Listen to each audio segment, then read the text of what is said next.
Hi, I'm Rachel. And I'm Meg. And this is Ger Can Get It. This week's episode, the Russian ballet. Just the Russian ballet, Meg?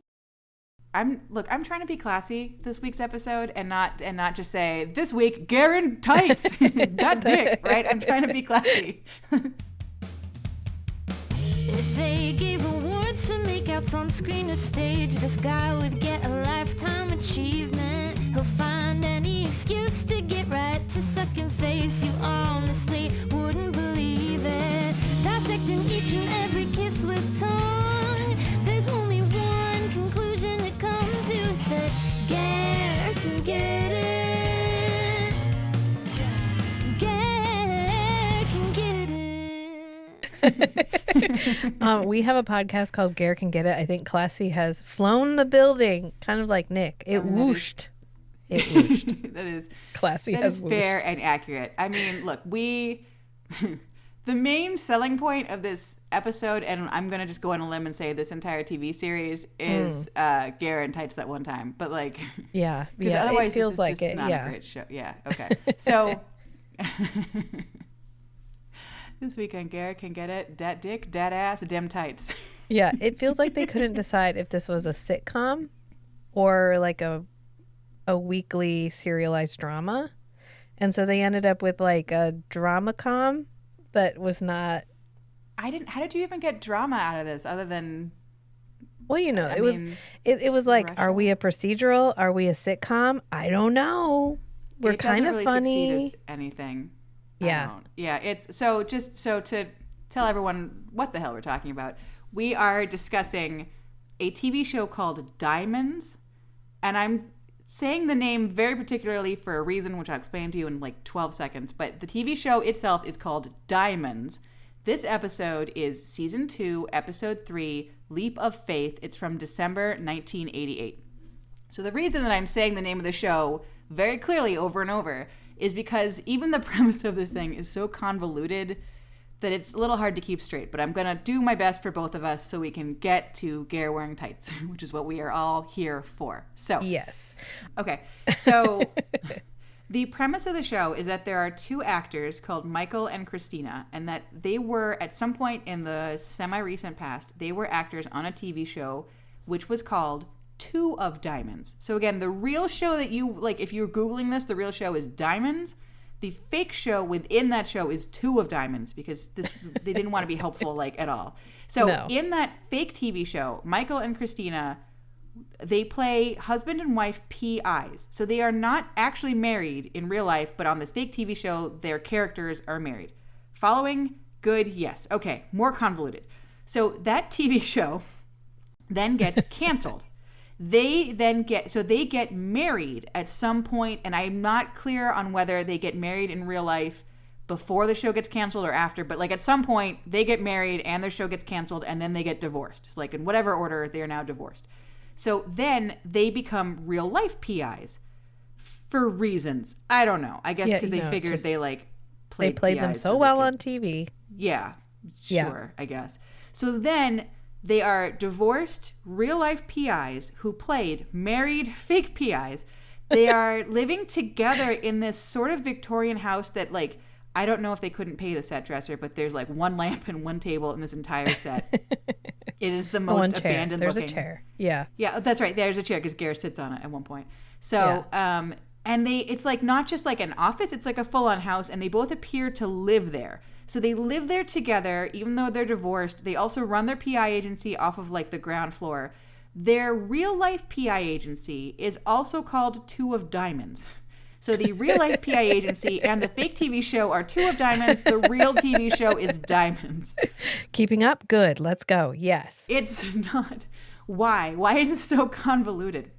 So there's only 4 characters in this entire TV show. There's Mike and Christina, the former actors who are now PIs, and it appears the vibe I got was that they both want to become actors again.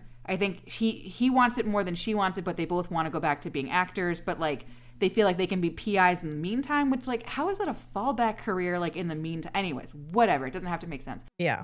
It's fine. So there's the two of them. They're PIs. Then Mike's cousin Lou is a police officer. He's got kind of like a Skanky vibe, like a Skanky from Forever Night vibe, like a little bit.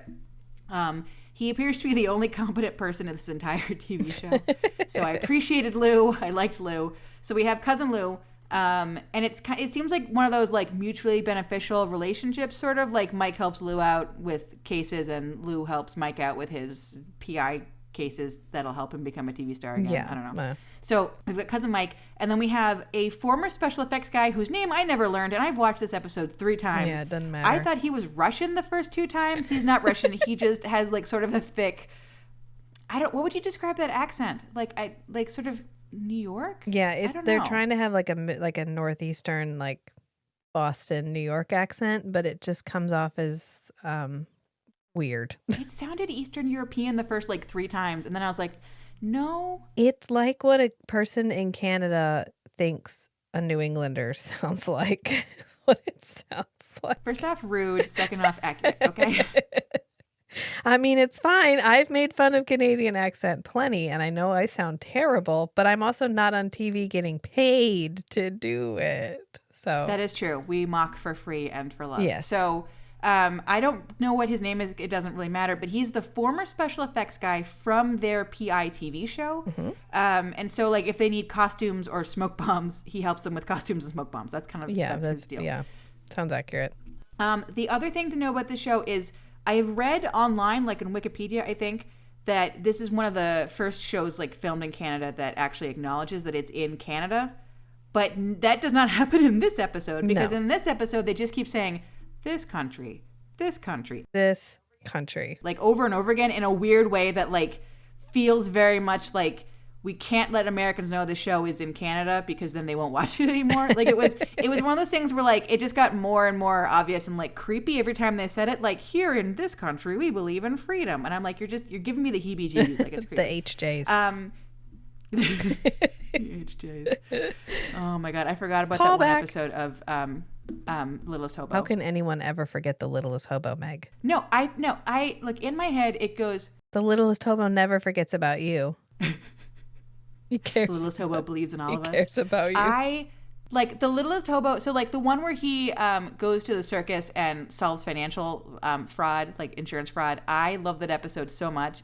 But the one with the HJ where it's just like the university and they're trying to like get a spot in a dorm and it takes 2 episodes and they're both like doing stuff with their moms or their moms and dads. I was just like, what even the fuck is this? Aired on television. This is Oh no, and so did this Diamonds episode. This show was also kind of rough, so we're gonna get through it together. Yes, okay. we are. So, but before we go forward, so the actor who plays Mike, so like the main male lead of the show, who it's like a will they won't they thing with Christina. I think that's one of the other things going. So they both want to become actors again, and then it's like, will their relationship happen again as like a third, like a C plot for every episode. But this main, because it's like it's weird. It's like it's sort of like the way that they treat Natalie sometimes on Forever Night, where it's like, you know that these 2 characters are meant by the showrunners to be like the will they won't they. Yeah. But it seems like every they forget about it. They forget about the will they won't they until every like 15th episode, and they're like, oh, we haven't talked about this in a while. Let's just. Oh yeah, we gotta poke him with that again. Yeah. So there's like 2 lines in this that make you think like, oh, maybe this couple is meant to get together again, kind of, but it's like a C plot. But anyways, the actor who plays this guy, this Mike character, the main character, is called Nicholas Campbell, and we will see him in the future in an episode of Republic of Doyle that Garrett pops up in. So like, hell yeah, he's coming back. Yep. And he is much less a lot in Republic of Doyle. I feel like his character is like kind of mobster adjacent, like a Newfoundland-ish mobster. Yeah. And even with a Newfoundland accent, which like it's one of those accents that I feel like everyone in Canada makes fun of. So it's one of those accents that like you have to play it kind of gently. If you play it too hard, it sounds offensive. But even doing an accent and even being like a mobster, still less a lot than he is in this episode where he's the lead, which is unfortunate. But anyway, he's a good actor. I'm not saying that he's a bad actor. I'm just saying the show, I get why the show is a lot. So yeah. This show is so fucking much. Okay, so we now have the premise of this bullshit insane show that I can't even say insane. It's that crazy. So it starts off with Christina wanting to go and see the State Ballet of Pinsk, And I know I just like, I haven't even started this episode. I'm going to pause for a second to say, I don't know that the writers knew that Pinsk was a real place. Because that is kind of the vibe that this whole show gets. Like, Pinsk is in Belarus. And I know that because I looked it up, not because I'm smart. I looked it up. It's in Belarus, which is also where Minsk is. But I feel like the whole vibe of this episode is like, they were sort of vaguely aware that the Soviet Union was a place. They didn't really have a lot of details. They didn't need a lot of details. They were fine just going forward with what they thought they had heard once on the radio. And so they call it the State Ballet of Pinsk, and it feels like they thought they were making up a place without knowing that Pinsk was a real place. Anyways, so she wants to go and see the ballet because world famous male ballerina Gregori Gerasimov, whose name will be pronounced 17 different ways. So I'm just going to say Gerasimov because that's the one I chose. That Gregori Gerasimov, it is his first appearance in, quote, this country, because again we can't name the country that we're in. So he's world famous. It's the first time he's going to come to this country, which is actually Canada. And she's like, I need to see this guy, and I know why. So anyways, so she this would bring me back to the ballet, and I have no real affinity. Like, I like the opera, I have no real affinity for the ballet, but like this makes me reconsider the ballet, frankly. So she's like, please come with me, and Mike is like, oh, whatever. But the football game was on. So do you remember when you had like Walkmans that had like the radio inside of them? Yes. Which I feel like maybe our younger listeners are not going to understand that. But a Walkman is where you put your audio cassette tape. And some of them, the fancier ones, also had the ability to like let you listen to the radio at the same time, like, or not at the same time as you were listening to your cassette, in addition but, like, to through your little device. Yeah, you could also listen to the radio. So they're in a taxi cab. They're going to the ballet. He's listening to the football game on the car radio of the taxi, and then when he gets out, he has his Walkman, and the Walkman has a little radio, and so he's listening to it while sitting there at the fucking ballet. And like, first off, you're here to see a Ger performance. Fucking respect. Show some goddamn respect. Show some respect. Yeah. So she's like, and also like even in real life. Also, you're there with your not wife. Yeah. I mean, get it together. He's like, well, but the game was on. Okay. Fucking rude. Go and like check the newspaper later. It'll tell you the score. Yeah, come on, dickhead. Anyways, so she's like, just fucking go. Just go. So she sends him out to the lobby bar, which I kind of forgot lobby bars were a thing. So that was fun. So she sends him out there. She wants to see Gregori Gerasimov. And like, it's, maybe it's better that you don't have like a man that you've ever had a relationship with next to you when you watch Gregori Gerasimov dance. Maybe that's a personal moment just for you. Correct. Yes. Gyrate on stage in tight white tights. So they show so aren't they blue? This was the argument we had last time too. I see them as white and you see them as blue. This is true. So this TV show was not popular enough to be saved by anybody that has, let's say, the legal rights to save it. If you know what I'm saying, if you catch what I'm laying down. So thankfully, someone uploaded a copy from their own personal VHS tape onto YouTube. So it includes all the commercials from the time, which is like a treasure. Personally very exciting for me. Yeah. I love old timey commercials. It's a treasure. They're my favorite. So, but it is a VHS recording from the television that was then like scanned into YouTube. That was then like digitized, I guess. So like the quality is what you would expect. So like even colors, like I'm pretty sure his tights are blue. You're pretty sure his tights are white. They could be a third different color. Like the quality is not there. So we're going for like shapes and sounds and stuff. So we're doing the best we can, but it is still, even with how blurry this is, like we're going to get there in a second, but like even with how blurry this is, the tights that they put this man in, I was shocked and astounded, even how blurry and like how little you can see. The blurriness is for us all. Yeah. The things that I could see, the blurriness saved us so we didn't go blind. Yeah. This was on television during the daytime. Astounding. Anyways, I'm getting distracted by the dick we haven't seen yet. So so she's sitting by herself in the audience of the ballet, and so we get to actually see part of the ballet. And what I thought was really kind of cool is you see part of this ballet. You see this male dancer and this female dancer, and they're doing their ballerina moves. Yeah. I thought at first, because of how blurry this is, that it was actually Ger. And I was like, holy shit, he can do ballet. He can do everything. Turns out no. So it is, the first time I saw it, I was like, oh my God, this is definitely him. And then the second and third time, because I've had to watch this 3 times to take my notes. The second and third time, I realized that this actor, this male ballerina, is a white male human being, but like otherwise looks nothing like Ger. Like I think his hair color is even not the same. But the first time, because of how blurry it was, I believed. I was like, oh my God, he's a ballerina too. He can do everything.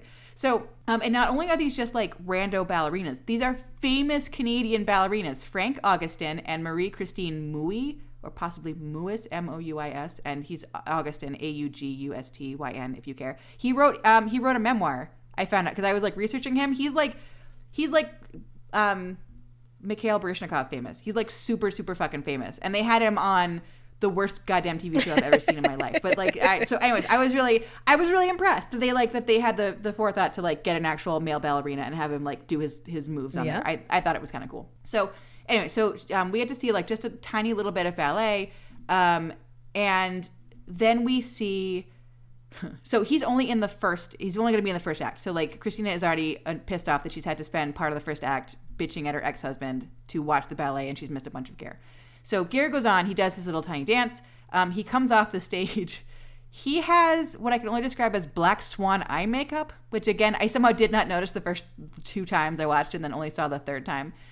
Which will become later. It'll become important in like two minutes. But like it's important to know that he comes off stage and he's got his hair slicked all the way back flat to his head, and he's got the giant black swan eye makeup. The like, I used my black crayon and I went all the way from my eyebrow to my eyelashes, and then like also all the way to my temples. Like, it's black. Okay. If you can see it on a CRTV, like that tells you how immense this makeup is. Just huge. So he comes off stage. He wants to defect to Canada. I'm sorry, to this country. Yeah, this country. Yeah. With his sister, Anna. And Anna is also in the ballet. I think she's supposed to be the ballerina played by Marie-Christine Mouy. I think it's supposed to be like brother and sister are dancing out there, but like it's so blurry. I can't tell. But anyway, she's there in the same ballet. They're performing together. So he wants to defect to Canada with her. And he figures that, okay, I'll go and I'll do my first act because that's the only act I'm in. And then I'll go and grab her and we'll dip. Yeah. Run down the street and we'll go to the embassy, whatever. Yeah, we'll figure out.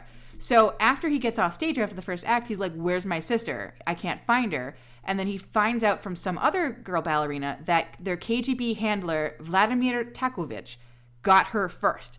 So we don't know where Takovich is. We don't know where Anna is. We know that they're together and gone. And Ger's like, oh, shit. So he panics. And somehow he runs from backstage out front into the lobby where the lobby bar is, where Mike is, which doesn't even like physically make any kind of sense. But like, again, this show isn't even concerned with like, I don't know, matters of space and time. It doesn't care. So somehow he pops up in the lobby. He's like, oh. So Mike has left his coat. Mike is sitting at the bar, but he left his coat on like a couch, like 20 feet away from himself for reasons. Yeah. Far away. Very far away. So Ger, who is running in only his ballerina outfit, so the tights and like kind of a poofy top and like the slick back hair and the black swan makeup and like no shoes or anything. He I guess realizes that if he's running down the street like that, he's going to look a little suspicious. So he grabs Mike's coat, which is just like a trench coat. And I'm like, a guy in tights and a trench coat is like no less suspicious than a guy only in tights. Do you know what I mean? It is almost, yeah, it looks like you're going to flash somebody, frankly. But whatever. Then the eye makeup does not help. But anyways, he's like yoink, and he runs down the street, and then the bartender at the lobby bar is like, guy's got your coat. And Mike's like, what? And I'm like, are you already drunk? You've been here for like 8 minutes. Like, what the fuck? He got busy. He's like, that guy yeeted down the street with your coat. And he's like, oh, what? So he turns around and he runs down the street chasing Ger. And behind Mike is the KGB. So it's Ger and then Mike and then KGB running down the street. And they do that thing, which is like my favorite thing, where they where it cuts back and forth between like classical music and then people running, and then the classical music underscores the running. Yeah. So it's just, I don't know. It's like a classier version of yakety sax. So I'm real simple. So I like that a lot. So they're like running to like super dramatic. I keep wanting to say opera music, ballet music. They're running to like the classical music. They're running down the street. So Mike catches up to him at like as Ger is about to get into a taxi cab with Mike's coat. And Mike's like, what is going on here? And he's like, we're being chased by the KGB. And he's like, what, seriously? And he's like, yeah, those like 3 Russian looking guys behind you with the KGB. And then Mike is like, are you defecting? And then Ger starts saying yeah. And I'm like, bitch, that's German. Come on. It's yeah. Da. Da is Russian. It is not. You were so close. You were so fucking close. I think he's going for da. He is going for da, but he says yeah. Yeah. Yeah. He just, yeah. I was like, I mean, I'm going to give you a pass because you're wearing those tight tights and they're cutting off blood flow to your brain. Well, then he goes, are you serious? And Ger goes, yeah. And he does his like charm smile. He's like, yeah. I know. And you're like, I know. oh, He has dang to, it. 20 seconds in, he has to. And then, but my favorite part is where Mike is like, he's like, are you defecting? Yeah. Are you really defecting? Yeah. And then Mike is like, oh, do you play hockey? So actually, maybe it was a hockey game they were listening to earlier because we are in Canada. Oh, Anyways, yeah, like it sports. could be hockey. That would make more sense because my people. But anyways, so he's like, do you play hockey? And I was like, you're being chased by the KGB. This guy stole your coat. They're about to get into it. You can't wait till you get inside the cab to ask him if he's going to be like your new favorite hockey player. Like, get in the fucking car, idiot. Anyways, my problem with this show, like, and you and I discussed this, I think, when we watched it, like, I don't know, a while ago when we watched it, is every character, it feels like the show thinks they're smart, but then you watch it and you're like, you all seem like morons. Yeah. Do you know you're morons? And the show doesn't know they're morons. So it's like really frustrating. No, it doesn't know. It feels sort of like, so this was at least my experience reading the one Sarah J. Maas book that I read. What's the first? Is it ACOTAR? The first one. Yeah, A Court of I think Thorns it's and ACOTAR, Roses. right? Yeah. Yeah. So like my experience reading that was the characters don't seem to know they're dumb and the author doesn't seem to know they're dumb. But like reading this, they all seem like they were hit in the head with a brick. That's weird. It seems like one of the two of you should know whether they were hit in the head with a brick. Did I miss the brick scene? No, they're all just dumb. Yeah. That's what this show feels like. Diamonds just had that same vibe. I think the vibe they were going for was flamboyant but effective. Yeah, but they seem flamboyant, but they don't seem effective. They seem effective. I think the vibe we were going for sure. was flamboyant but effective, but we just came off as Dumb. flamboyant. Dumb. Real Yeah. dumb. Yeah. Yeah. I read, so when I was, I don't remember why, I was Googling the show, I think for like some more background information on it, and there was someone who had like an old-timey GeoCities webpage where they were reviewing the show like as a whole, like the entire series, and they made a comment like, trying to describe the characters, and they're like, oh, Christina is like super, super smart, and I was like, seriously? Compared to what was on television in the 80s? Anyways. Well, we didn't watch every episode. They could have all been like Mojo Jojo'd by Ger in his tight blue-white tights. I will choose to believe that everyone, it was like what happened to us. They met him and they all just got real dumb. Yeah. Yep. For the entirety. Anyway, so And they're like, this isn't getting better. We just got to go ahead and film. So let's just do this. So this whole episode, like, it's not a bad episode. Like, we've watched worse things and we will watch worse things for this podcast. But like, I don't know why. I think it's just because everyone seems really dumb. This whole episode is just like, it's frustrating. The characters seem dumb. The acting is good, but the characters seem dumb. Anyways, so he's like, are you going to play hockey? And they get into the car, into the taxi, and they drive back to Mike's office/house. So anyways, they've abandoned Christina. Christina is still sitting there at the ballet. She has no idea this is happening. Yes. This will become a running theme through this episode. They just like forget that the human woman is there because it's 1988, whatever. So anyways, they do their dramatic writing, classical music. They get in the car. They go to his office. Christina, after the ballet is over, which I also Googled. I was like, how long is like an average ballet? Like, I don't. So like the ballet is probably like between like 2 and 4 hours, dependent. Like that seems like that's about how long most of them are. So like she has sat there. She thinks that he's been drinking for like 3 hours. She comes out of the lobby and there's nobody there. And like, it shouldn't be funny. It's like a little funny that she's just like, fucking what? Yeah, it's a little funny. So she's really pissed off, as I think all of us would be, that she went to the ballet. He left her to listen to the hockey game and then fucked off and just never came back. So she gets into their house/office. She's super pissed. She starts yelling at Mike and being like, first off, I had to yell at you for the first 10 minutes. So I missed a lot of the Ger dancing. How dare you? I can't ever get that back. Second off, like this was the only thing that he was ever going to be in. He's never been in this country before. Like, this was like a big giant deal. Like, you abandoned me and also you made me miss this thing that I was there for. Like, I'm mad at you. So she's like, and they play it like, you know how like at every point in television history before maybe like 5 minutes ago, if a woman complained, like everyone on the show just rolls their eyes and don't care. That's kind of how they play it. So they all roll their eyes. So then he's like, she's being hysterical. Yeah, a woman who has feelings, like, shut that shit down. So, yeah, no. So he's kind of like, are you done? Are you done? Okay, like, he's actually here. Gregori Gerasimov is here. So then, Oh, you mean him? And he like Yeah. comes out of the kitchen or whatever he's in. He comes out of the bathroom. He's got a towel around his neck, and I didn't understand this the first time. And then you were like, "Oh, his eye makeup is gone." So clearly, he like went to the bathroom and like Yeah, he washed washed off his face. his full on Black Swan, like Natalie Portman. Was it Natalie Portman in Black Swan? Like the full on like Natalie Portman cartoon makeup that he had on. He comes out. He's leaning against the door frame because just characteristic right away. I did mark that this is 10 minutes in. I know this has taken us 45 minutes to talk about the first 10 minutes of the show, but like it is so frustrating. So he comes out of the bathroom. He's got his little towel around his neck. He's leaning against the doorway.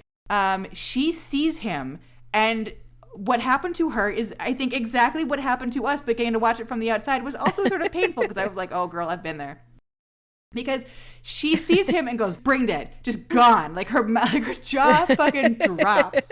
So he is standing there. He is not wearing the coat anymore. Like I guess he gave it back to Mike. So he's wearing his ballet ensemble, his little outfit. He's got his tights on, and then the top is sort of like Elizabethan, kind of like the big poofy shoulders, and like I don't know, like it's kind of, it looks like he could go and do a Shakespeare play, but maybe he forgot his trunk hose, his little like shorts, pants. Yeah. Look, I learned the word trunk hose for the last episode, so like I want to just use it all the time to show how smart I am now. So his little man shorts. So like if you put trunk hose on this and set him out to do Shakespeare, like it would look right. But this is no shorts, no trunk hose, and that is a choice because these tights are real tight. Even with CRTV camera, these tights are so tight. Yeah, they're not hiding anything. And I was like, this was on television. No. Not leaving a lot to the imagination. Well, there's too much imagination. I was like, oh my God. This was on television during the daytime. This was a man that would go on to be interviewed by Playgirl. Just saying. We need to record our special Patreon Playgirl episode, by the way. Like, I don't know, maybe reading the article? I don't know, just something, because he has...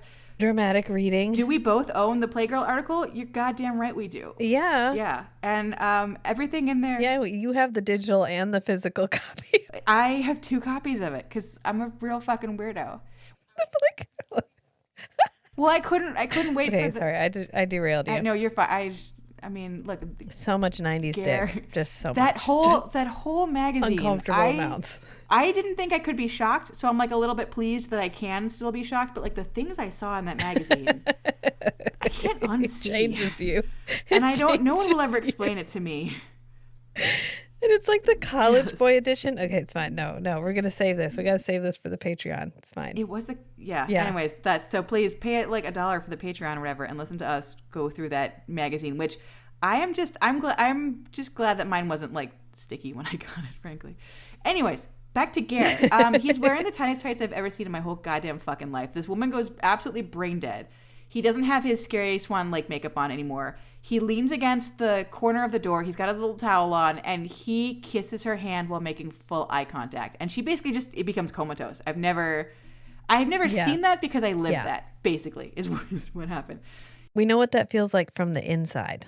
Yeah, so I don't know if that was acting or he just came out in his tights and she went to the white room that we all go to when Garrett Wynne Davies says hello. And you don't have a choice. It doesn't matter if you're attracted to him or not. It doesn't matter. He says hello and your brain just goes, nope, and just leaves. Just fucking leaves.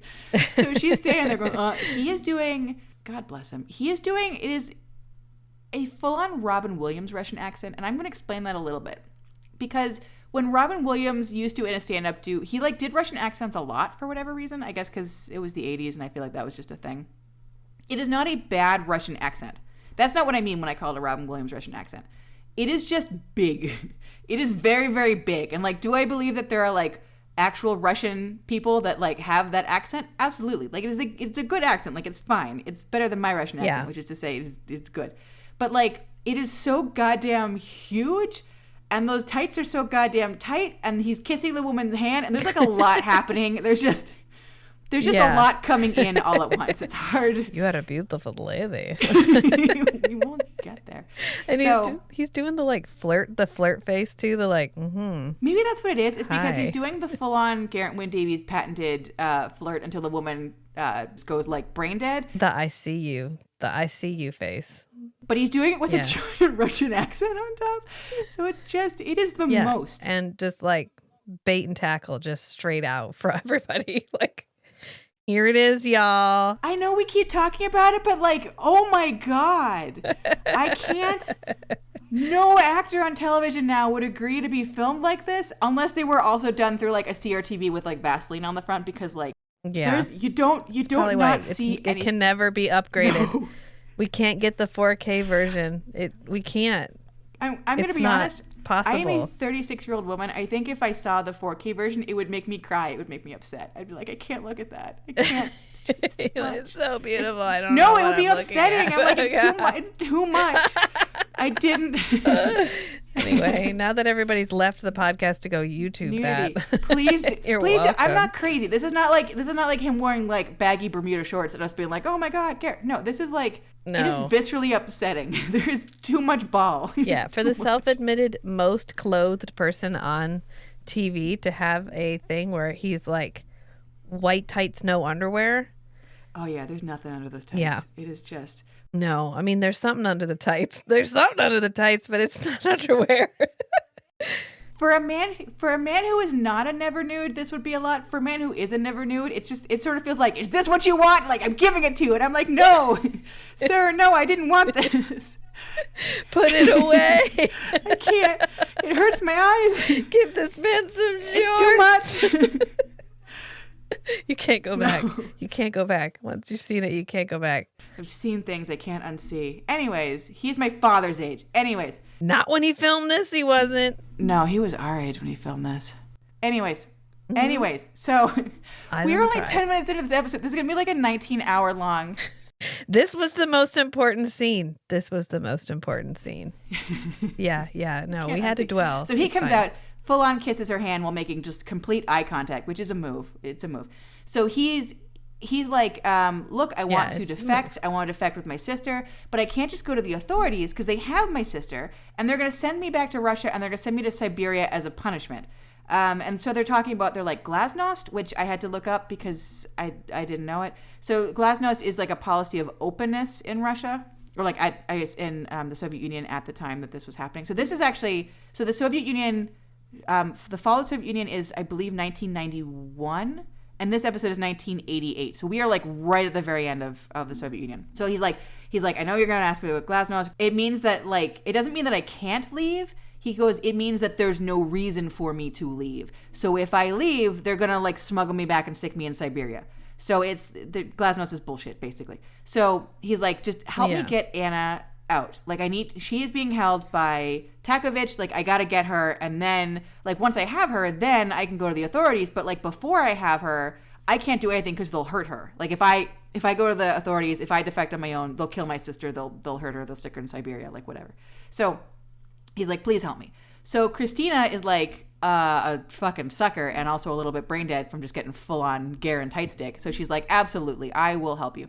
So what does Ger do? He does, Gerasimov, it's Ger. Let's be honest, it's Ger. Yeah. So he immediately goes and like double cheek kisses her, and I'm like, okay. So it sets up the theme of the episode, which is to get whatever he wants. He just starts making out with this woman and kissing her and flattering her and like whatever will help. And then it's interesting, right? Because his character is like sympathetic because, you know, like he wants to live in freedom and he wants to get his sister out. He wants to help his family. But like at the same time, he's the least trustworthy character in this whole thing. Like whatever I have to do and whatever I have to say to get what I want, I am going to do it. So like you start to see that theme like right at this moment because it's kissy, kissy, kissy. Oh, you're going to help me? Great. Double kissy to like really seal that in your brain that you want to help me.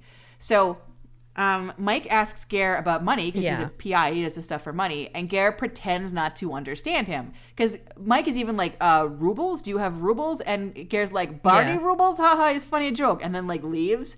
And I'm like, okay. So that's the other running theme of this episode is I'm going to do whatever I have to get what I want. And if you're not doing what I want you to do, I'm going to pretend that all of a sudden I don't speak English. And like, rubles is not English. Rubles is Russian. Like you understood that. Yeah. Barney rubles? Ah, they just leaves. So fucking the jokes in this episode are so dumb and like cringy. Anyways, so okay.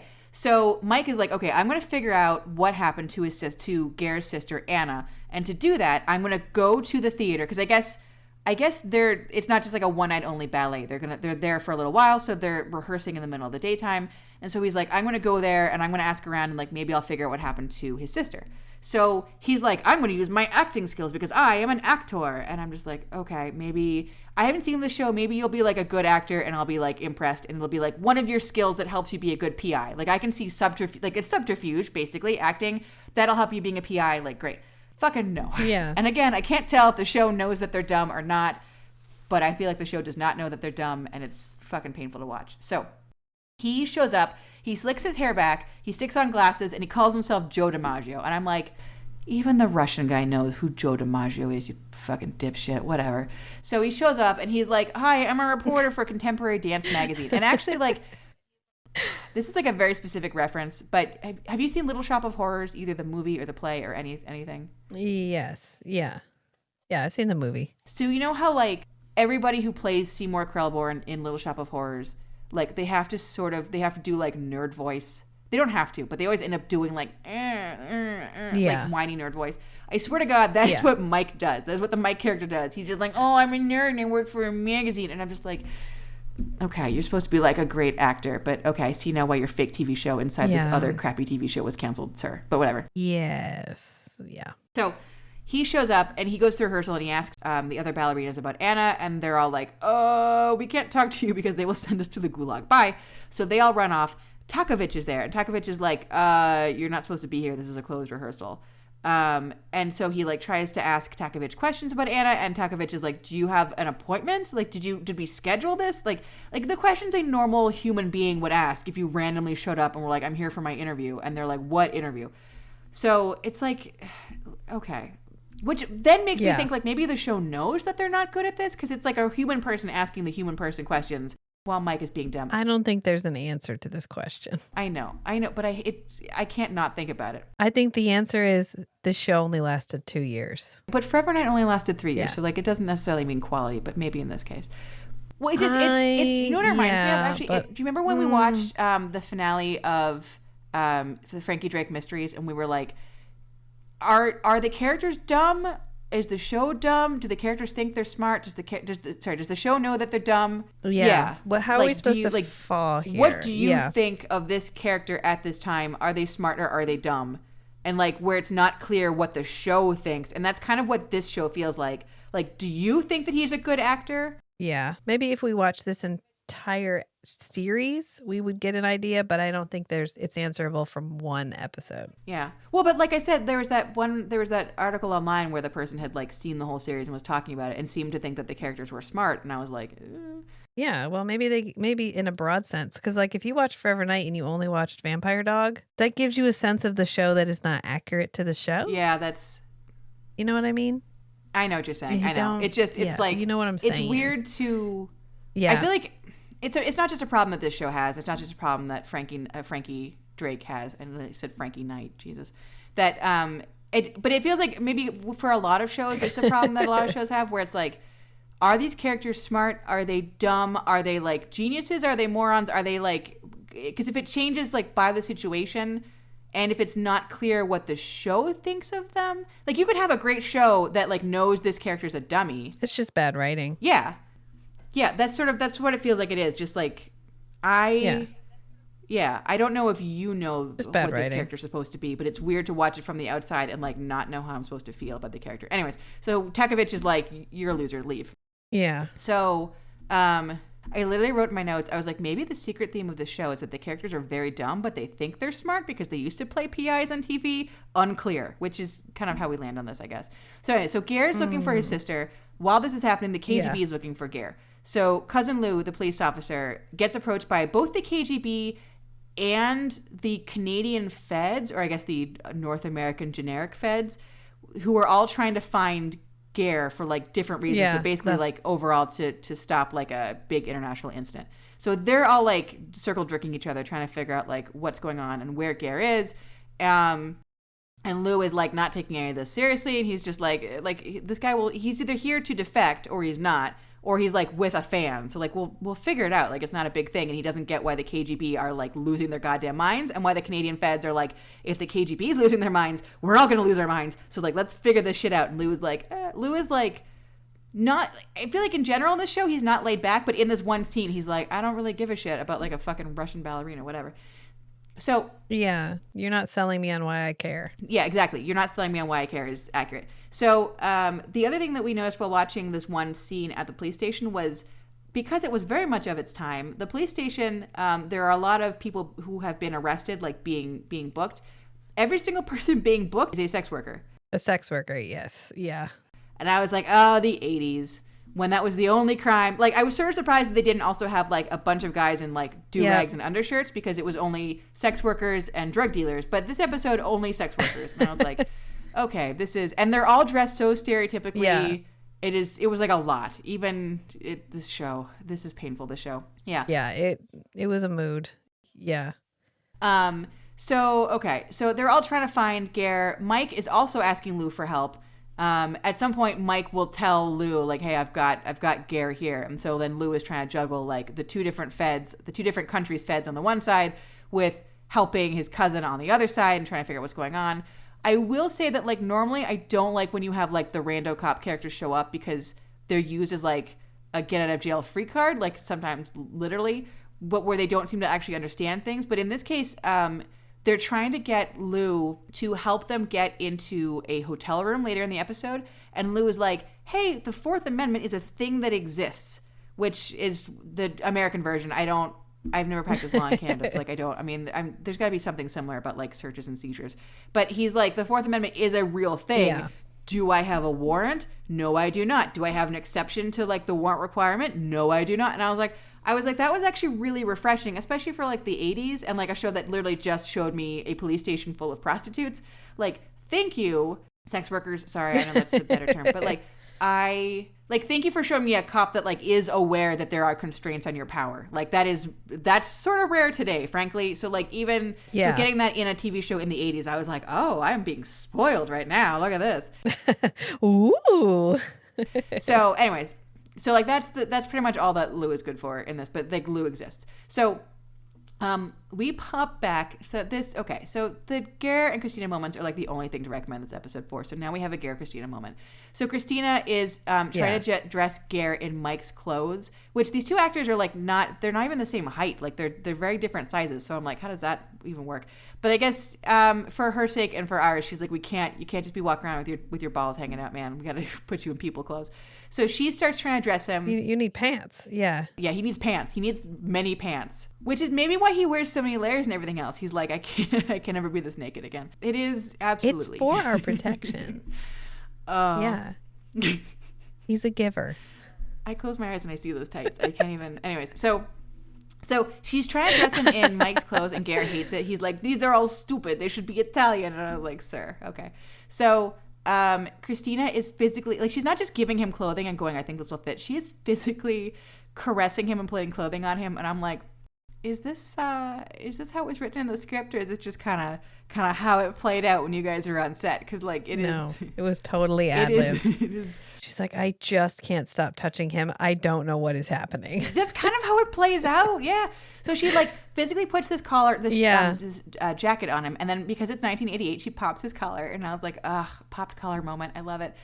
And she tells him how much she loves his dancing, and I'm like, you didn't even get to see his dancing, but like whatever. So then, because this is like this character only exists to create sexual tension, to get favors out of other people. So immediately he's like, it is my moment. So she pops his collar, then he pops her collar, and he does the patented Ger hand face grab, which is to say he takes his giant spider hands and just both sides of her face and is like, oh, and I was like, oh, okay, all right, I'm back into this episode. I hated it before, I'm into it now. So he grabs her face and he goes, I wrote this down. I watched this episode like repeatedly so I could get the quote correct. So I'm going to do my best. He goes, you are beautiful. You are very, very beautiful. I am beautiful. Beautiful people should be together, no? And I was like, ah! I was like, what? He's got like his hands like suckered on both sides of her face, and he is so close to her, and I was like, what what? This is the Ger that we will see in every other thing that he's in, where it's just like, you cannot not make it with people in everything that you're. Oh, wow, sir. Okay. Yeah. So hot. Anyways, so good. So he does that. Mike catches them. So Mike walks in, and I'm like, don't blue ball me, man, right before the kiss. Like, come on. I have so few needs. So he comes in, he catches them. And I wrote, like, it's sort of a secret characteristic that we've been noticing in some of the shows we've been watching, where you have a confused former boyfriend or husband finding Ger with their woman and realizing it's too late for them. I'm going to call it the oh shit moment, which we saw in the scavenger hunt episode of Littlest Hobo that you mentioned earlier, where that guy who is maybe boyfriend, maybe wants to be boyfriend, where he like sidles in the middle of the screen and he's like, what's going on here? Because I see a woman and I see Ger and they're within 10 feet of each other. Oh no. And I was like, oh, it's a oh shit moment. Oh shit. So she's down, man. Yeah, you're never getting your ex-wife back, Sarah. That ship has sailed. So Mike and Christina leave to confer. They like leave the room because you can't have a thought or a conversation in a room where Ger is standing there with his pop collar. No, this is known. The zone of no thoughts. I swear to God. So he's like, let's go into the hallway where like we can breathe without whatever like pheromones are shooting off this man. So this episode is very weird, right? Because they're both PIs. And you think that like that's your whole career, so like this is kind of what you do for work. But they keep almost quitting helping Ger, like over and over again. They're like, we tried nothing, we're out of ideas, like repeatedly. And I'm like, but isn't the whole point of you that you're a PI and like this is? I mean, if you're like, I'm gonna quit because he's not paying us, like that seems like a legitimate thing. But they're just like, we're confused. I don't know. So I mean, that's probably the real reason, but yeah. So Mike is like, what the hell was that with him like grabbing your face and getting all in there? And she's like, he is an artist. And I was like, that wasn't even in the script, man. That was just that is just accurate. That is just that's just how he lives. So she's like, Ger told me his whole life story. He's an artist. And it turns out that it's the story of Moses. She's like, he was put into a basket and sailed down the Volga River. And Mike is like, are you fucking kidding me? Like, are you this dumb? So it's the first overt hint that he's just saying whatever he's going to say and like doing whatever he's going to do just to get his sister back. Like he's just whatever bullshit I have to give out. So, and then once anyone catches on to him, he makes out with them and they immediately black out because that's how it happens in real life. And then they just start from there. So anyways, so Mike goes back in there, calls Ger on his BS, and Ger immediately figures out how he's going to get Mike. Mike used to be an actor and wants to be an actor again, and I have an amazing life story. Like, ding, ding, ding. So he's like, hey, what if I give you the rights to make a movie or a TV show, whatever you want, about my life and my daring escape from the Soviet Union and how I like try and save my sister. And then Mike, who is very bad at being a PI and very much wants to not be a PI anymore, is like, all right, keep making out with my ex-wife. This is great. So this will happen repeatedly. So anytime that anyone wants to stop helping Ger, or they suggest going to the feds or going otherwise public, or doing anything that is not immediately in Ger's interest, he makes out with Christina and he tells Mike about the movie that they're going to make, and they both just black out and they're back on board. Like this show is like repetitive. It happens over and over again. So anyways, that's a gist. A lot. So yeah, a lot. Yeah. For like an hour and 45 minutes. If you told me this episode was 30 minutes or 3 days long, I would believe you both times. Like I don't. Yeah. So Ger will have both ways. Yeah, it's accurate. 5 separate attempts to get his sister. So I'm gonna run through them real quick because like it doesn't actually matter. But so so he's got them on board. We're gonna try and find the sister. They've already gone to the ballet, and the ballet was no help. So now they're like, well, maybe they sent Anna back to Russia. Like they just stuck her on our plane. They stuck her back to Russia. And Ger's like, no, they're not going to take her back to Russia. She's here as bait for me. Like they need her safe. They need her here. Otherwise, like they're not going to be able to control me anymore. So I literally wrote out, Ger lays out the charm offensive. Christina can't even hear Mike because she's just staring at Ger.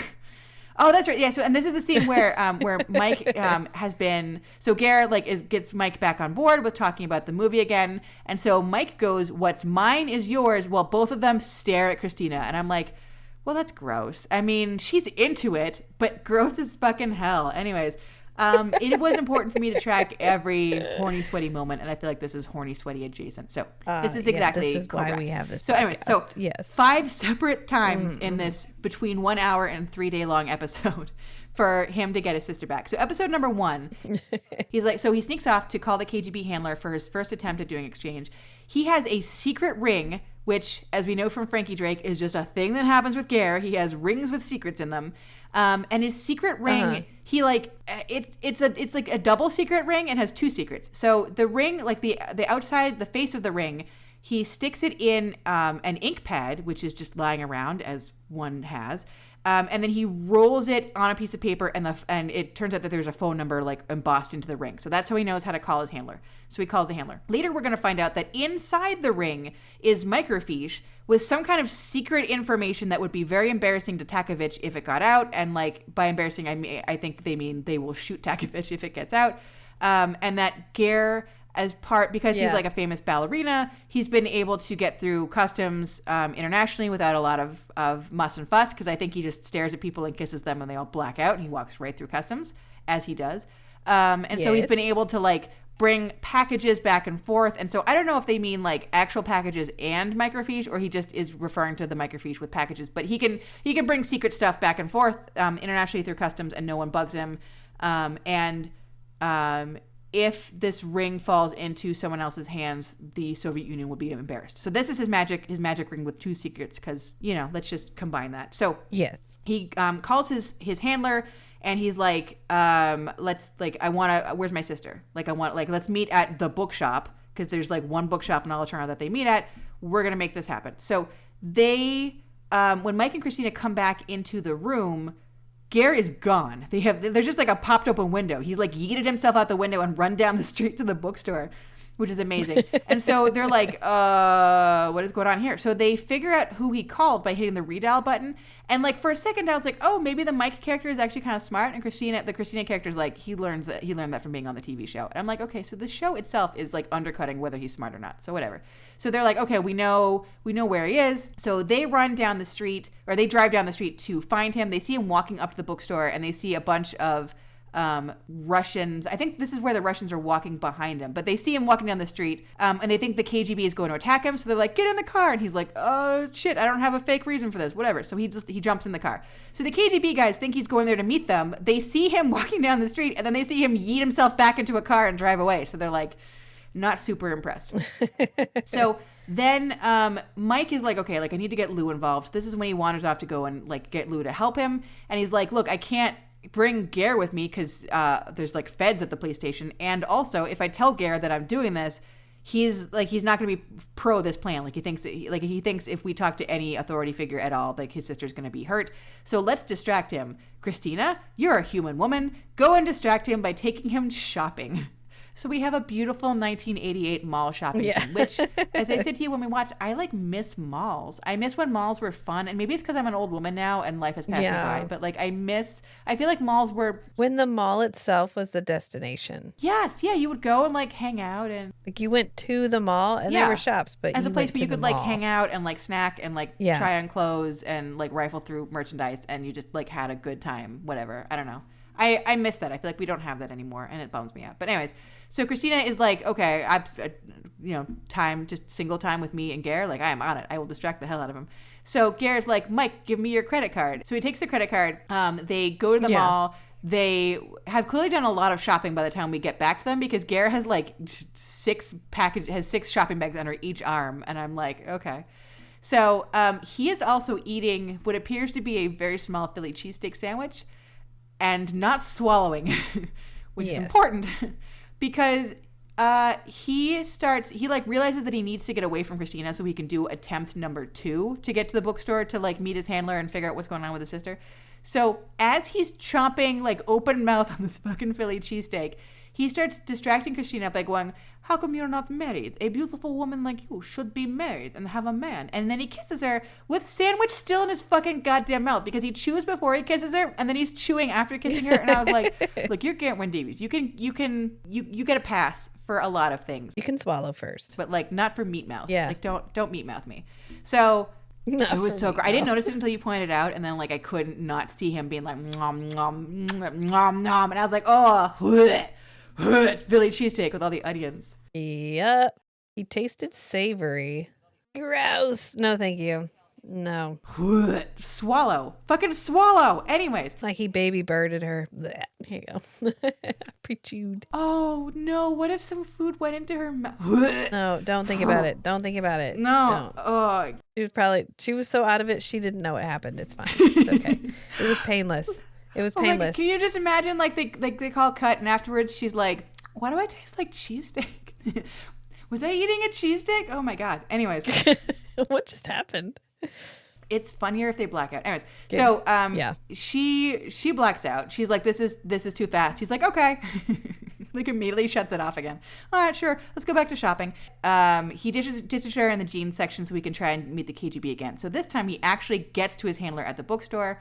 The handler will not show Anna to him. The handler's like, she's here. She's like, she's safe. She's alive, but like, you're not going to see her. So Garrett's like, if you hurt her, I kill you. And I was like, oh, acting.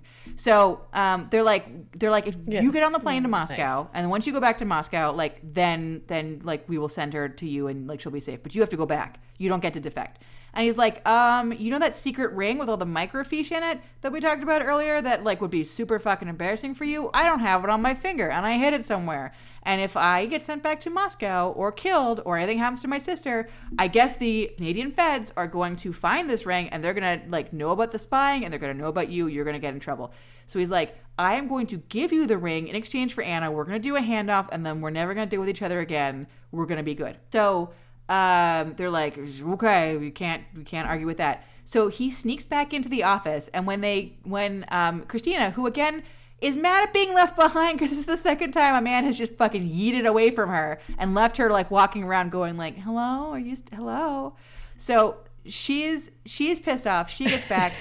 Mike gets back from the police station. They're like, oh my God, we've lost Ger. What are we going to do? They hear the TV on. They go into this office and he's like sitting there with his super long legs up on the desk, eating shit with his shopping, watching TV, laughing his ass off. And I was like, okay, this feels correct. So anyways, she's mad. She yells at Ger and Ger's like, did I tell you how good you look? And he kisses her and she's like, I'm happy again. I'm fine.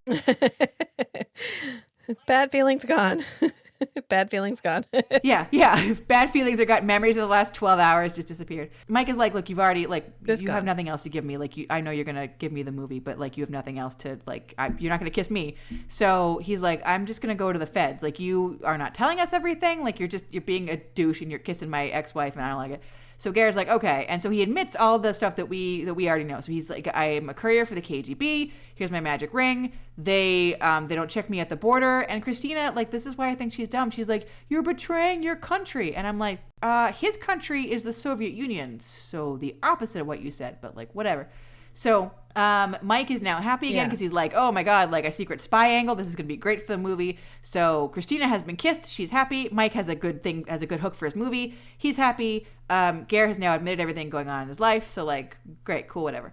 So now we have our third attempt for him to get Anna. So I'm like, okay, like this show. Okay. So Ger and the stuntman of indeterminate origin are going to meet the KGB at the bookstore. And like, I didn't mention this earlier, but it is the grossest looking bookstore I've ever seen. It looks like a real bookstore that never has been dusted even one time in the history of the bookstore being open. It just looks like exactly where the KGB would not want to meet somebody, because it just looks like if anyone walks in that front door of that store, everyone on the street is going to notice, because it's a store that like no one has ever walked inside of. Like it is clearly like something going on here. But anyways, they go to the world's dirtiest, grossest bookstore. The stuntman gives Ger a pill and Ger's like, oh yes, is this cyanide? And the guy's like, no, it's peppermint. And I'm like, okay, are you a comedy? Are you Castle where you're funny but serious also? I don't know. Anyways, so Ger goes inside. So he goes up to the front of the building. He's like, I'm going to trade my sister for the ring. So I have the ring, and there's a woman standing there next to the KGB handlers. He, instead of just handing over the ring, which was the plan, Ger's like, smoke bomb. Psh! And he throws a smoke bomb. He grabs the girl, and I was like, this show's fucking ridiculous. He grabs this girl, and then her hood, she's wearing a hood, it kind of pulls back, and he's like, it's not my sister. Like, no. So he throws the woman back, and he yeets himself back into the car, and they drive away again. And I'm just like, okay, like, this is a lot. So now they make their fourth fucking attempt to get Anna. And again, there are 5 attempts. So 5 fucking times. So the smoke bomb version didn't work. So Ger is like, I need to even know if my sister's okay. Like, you said you were going to bring her. We both double crossed each other, so that evens out. We're both 0, so whatever. I just need to know that she's fine. No one at the ballet will even tell me. Like, they won't even talk to me.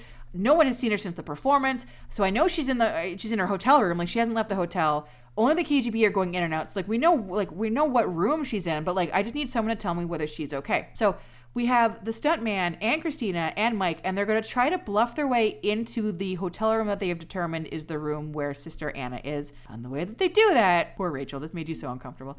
So Christina and Mike pretend to be a biker and then I guess a biker chick. He is called Cooter. Cooter? Cooter. Cooter. I am sorry. I am from the American South. You cannot use that. That is cultural appropriation. Cooter. It's not a good name. It's not great. I swear, I'm sure they say a name for her character at some point. I do not hear it. I keep wanting to call her Lurleen, but that's the Simpsons. That's the woman from the Simpsons. But anyways. It does not matter. So Cooter and, I'm just going to call her Lurleen. Yeah. I'm going to make her Lurleen. They have, they've got like a lot of denim. They both have long hair. She has like that kind of they both have mullets. She has like 1980s perm mullet. It is visually a lot. And they both have like hillbilly biker accents is the only way I can really describe what's coming out of their mouths. So they start pounding on the door where the KGB are. And I'm like, that's a good way to get shot. They start pounding on this door and they're like, we had our honeymoon in this room and we would like to see the chair where we fucked and that would be real great for us because it's our 1-year anniversary. And the KGB are like, we don't know how to handle this because this has never happened to us in Soviet Union. So they like basically, they try and push their way in and the KGB are like, we're built like brick shit houses. No. So then Christina and Mike just start screaming their heads off in the hallway. Christina's like, I want to see the chair. And I'm like, oh, this is just gross. This is fucking, they're literally just, it's not even, because at first you're like, oh, they're just, their thing is going to be, we just want to see the room where we had our honeymoon, like as a sweet memory. But they want to see like where they fucked, which they make very clear by pointing to the places. The chair where they fucked. This is gross. So they're like screaming and the KGB are like, just let them inside because they're screaming and they're bringing attention to us. So let them inside. So they come inside and they point to their sex chair. And I was like, that's a deal I didn't need. So then they try and find Anna, and Anna is sitting in the bedroom, which has its own little door. So they try and like push their way in there, and inside is Anna, the Anna body double that we met like 12 seconds ago when Ger like grabbed her and it found out that she wasn't Anna, and then Takimov. And Takimov and not Anna are sitting there with guns pointed out the door. And I'm like, okay. So stunt guy realizes that shit's going down. He's in the hallway. He calls Lou. Lou comes in and is like, I'm here to arrest them because I am a police officer. Okay, let me just grab them. So Lou is like, well, hey, while I'm here, because you guys wanted a cop to arrest these idiots, may I see Anna? And Takumo's like, I am aware of American laws. So do you have a warrant? And Lou's like, no. Curses, spoiled again. So I was like, well, it's nice to have something where like people know that warrants are a thing. I don't know, I enjoyed that. But anyways, so Takumov's like, I'm aware of your laws. Yeah. So Lou's like, you've foiled me again. So he takes Mike, he takes Christina, and they like wander off into the hallway. And I'm like, what's even the point of this? Like, you could have revealed that she was in the same hotel room that she's been in this whole time, like 85 minutes ago, and we would have just gotten to the end faster. But like, whatever. So now the final attempt. We are on attempt number 5 to finally get Anna fucking back. So Ger is like, I am going to go to the docks. And I'm like, that's super specific, man. Okay. He's like, I'm just going to give myself up. So he's like, I am going to show up with the ring, but it's going to be empty because everything has to be a double, triple cross. I'm going to show up at the docks. I'm going to walk over to Tukovich, and then Tukovich is going to send Anna over to you guys. And like, at least Anna will be safe. So we have the meeting at the docks at night. So it's pitch black and it's a CRTV program. So like, we're doing the best we can to see whatever's going on. We can see jack shit. So the KGB gives up Anna, sends her like into the middle, and then we have a guy wearing a giant trench coat, and it's like, even on a CRTV, I can tell that's Mike and not Ger, but like fucking whatever, like keep the mystery. So they send Mike over in this giant trench coat with like a hat on, and I'm like, oh yeah, super subtle, guys. Even you're not even acting, and you're still acting poorly, but like whatever. So they send Anna and not Mike, Anna and not Ger, cross paths. Anna gets over to the side where Christina and Lou and like everyone else are, and sees Ger, and he's like standing there with like glasses on, and I'm like, do you think the Russian who's like 12 feet away from you can't see the like obvious Garrett Wynn Davies who is not the guy walking towards them? Like, whatever. This is quality television, and I am not mad the show was canceled. So Ger's like, oh, my sister, like, let's hug. So then Mike gets to the KGB, and the KGB are like, you're not Ger, and Mike's like, that is correct. And so what happens is the KGB all pull out their guns. There's like 10 guys, and I'm like, that is how this ends. This ends with you getting shot in the fucking brain. But I guess in real life, yeah, that's how this ends. Yeah, in real life. But instead, because they have Lou there, and they have secretly like a bunch of North American police officers, and like I feel like there was a helicopter, but I might have been hallucinating at this point. But they have like a bunch of like American cops. It was this fucking show. 5 hours so they have them the like pop up, and they're like freeze, scumbags, and then the Russians are all like, the Soviet Union guys are all like, we're diplomats, and I'm like, well, some of you are diplomats, but some of you are bodyguards for diplomats, and I feel like that might be different. But anyways, you're all pointing guns at people, which I feel like is a no-no, even though I will say I'm not fully versed on like diplomatic immunity, but I feel like they're allowed to stop you from shooting a guy in the face. I feel like that's maybe an exception. So they, so Lou is like, stop it, and the Russians are like, foiled again, and then they arrest all the Russians, all the Soviet diplomats, and Ger and his sister Anna get to be together. And everyone's happy. And then so we cut to the next day where Mike is like, I'm going to be an actor again. I'm going to make money. I'm not going to have to be a bullshit PI. Like, this is great. So Ger shows up looking like the newest Hollywood man ever. I don't like, he looks like he's just like made his millions. So he shows up with his sister and Mike is like, I have the contract right here for you to sign. Like, that gives me the life story rights for like to make a movie or a TV show. Like, I just need you to sign off. And Ger's like, did we agree to that? And Mike is like, yes, we fucking agreed to that. And Ger's like, I just talked to an agent, and he said that any contract not written on paper. The paper. Yeah, worth the paper it's written on. And Yeah. I was like, touche. I love that you have tried to fuck Christina this entire episode, and now the person that you have actually fucked is Mike. Like, just chef's kiss, just beautiful. Congrats. Congratulations. Yeah. And you're like, oh, it was all a long con. Oh, okay. Yeah. It was a long con of every single person in this. So Mike did not get paid. He did not get the life rights. His wife is never going to look at him the same way again because she's gotten one whiff of Ger, and so her world has changed. And then it turns out that like so earlier in the episode when they're all dressing Ger, Christina gave Ger one of Mike's old T-shirts, and Mike was like, yeah, I'm fine with you having it because you're going to give me your life story rights. And so now Christina's like, get that shirt back. And I'm like, first off, it's an ugly ass shirt. Like, no. But they try and get the shirt back, and then It's like Ethiopia. Isn't it Ethiopia? it is It is the Ethiopian flag on a very white T-shirt, which It's just a regular white T-shirt. Yeah. so they're like, can we get it back? And Garrett's like, oh, you gave it to me, so peace out. And I'm like, oh, and he even took your fucking dollar store shirt. Man, he fucked both of you and took your dollar store shirt and left. He took everything. He paid them nothing. He got them embroiled in the KGB. Like, he almost got them killed by the KGB. He maxed out his credit card. Yeah, he goes, oh, it doesn't work anymore, and gives it back to him. They say, no money left. It's fine. And then he just disappears into the night. Like, thanks, y'all. Bye. Tomorrow we are meeting with a man from William Morris Agency, I think. Okay, goodbye. I was like, wow. This is the most fucking I think I've ever seen from Ger, where no one actually gets fucked at the end. It is emotional fucking. This is the most Ger. Yeah, he felt like he'd bloomed completely. He'd come to full fruition because everyone told him he was pretty. He mentioned that he himself was pretty. He called other people pretty. He made out to get what he wanted. He did the spider hands on the face. I think we even got a couple of eyebrows. We got a couple of I'm in on the joke and you're not in on the joke, but I love you anyway. Eyebrows. Yeah. Well, we might have gotten the eyebrows. It was so blurry at like for most of this episode that like the fact that he had a visible face. I believe you. I'm just saying like I couldn't see. Oh, we got the eyebrows. Because we it was did. just I wasn't looking at his face. We got the I'm pretty and I'm doing things to you like emotionally and physically right now smile. The like, the smile, the charm smile. We got that at least twice. Yeah. There was quite a few good characteristics going on in this. It was full charisma. You're so proud of yourself for charisma. But used for nefarious purposes. Like he clouds men's minds. It was like a Jedi mind tricks, but it was like sex Jedi mind tricks. There's definitely like a porno called Sex Jedi Mind Tricks, right? It was good.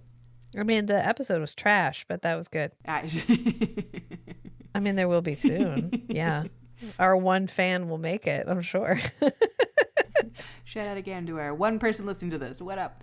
What's funny? So I feel like, when we get to the end and we're both doing our ratings, and I always rate like the program itself and you rate like the characteristic, like the Ger content.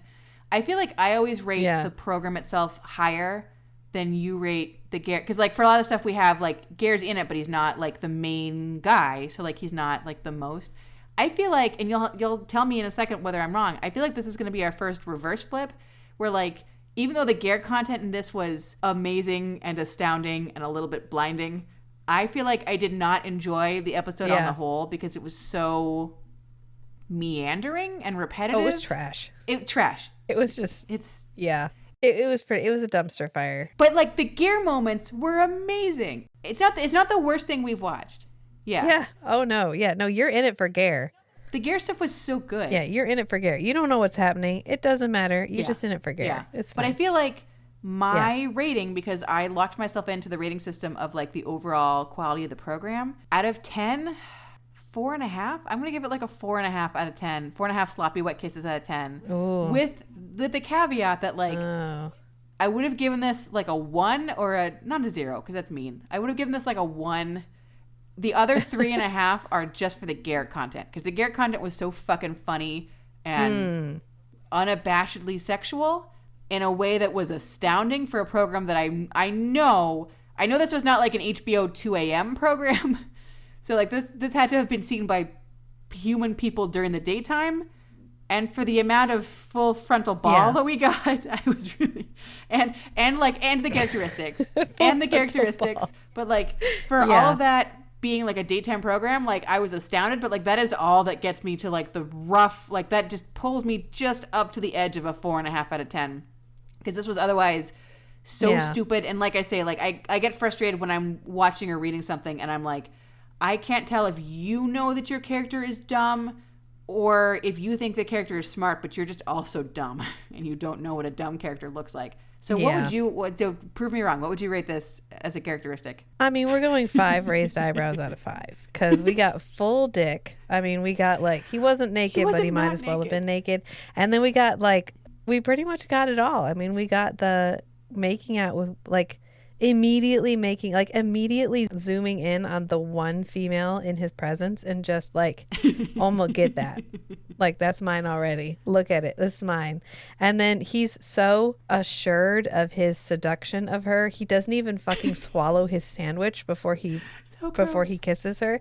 He also just like pokes her sunglasses and she's like, oh yes, I will take those off, and like removes her sunglasses. He didn't even tell her to take them off. He's just like, the sunglasses, and she's like, oh yeah, no, they're coming off right now. You want me to take my pants off too? Already off.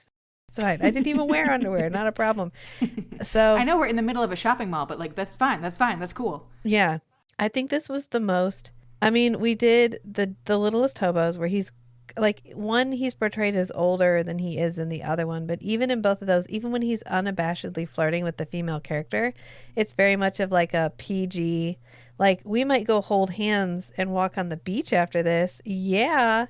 And we did Deadly Harvest, where he got nothing. Like, he just, I don't know how they restrained him. They must have sedated him between takes. It's the only thing I can think of. Well, there were no women who weren't his sister on that movie.